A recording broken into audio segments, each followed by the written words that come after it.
High friends, welcome back to our channel. இன்றைக்கி என்ன பார்க்க போகிறோம் அப்படின்னா, லைவில் வந்து காட்டியிருந்தேன் துணி பை ஸ்டிச் பண்ணுறது. ஒரு பைக்கு ₹1.25 கணக்கு பண்ணி கொடுப்பாங்க.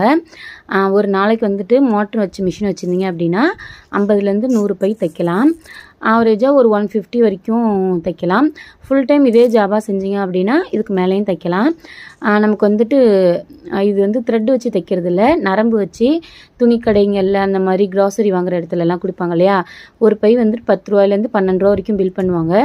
நமக்கு ஆனால் ₹1.25 தான் கொடுக்குறாங்க. ஏன்னா வந்துட்டு மெட்டீரியல் அவங்களே கொடுத்துருவாங்க, கட் பண்ணியும் கொடுத்துருவாங்க. நரம்பும் மொத்தமாக பெரிய கண்டு ஒன்று கொடுத்துருவாங்க. ஸோ ஸ்டிச் பண்ணுறது மட்டும்தான் நம்ம வேலை. அதனால் ஓகே அப்படின்னு சொல்லிட்டு இது மட்டுமே வேலையாக செஞ்சோம் அப்படின்னா இது நமக்கு லாஸ் தான். மளிகை கடையில் இருக்கிறதுனால நான் கடையும் பார்த்துட்டு இதுவும் செய்கிறதுனால ஒரு நாளைக்கு 50லேருந்து 60 பை வரைக்கும் தைக்க முடியுது. அதுக்கு மேலே தைக்க முடியல. வேணால் வீட்டு வேலையை நம்ம பார்க்கணும் இல்லையா. ஸோ அதுக்கு இது கொஞ்சம்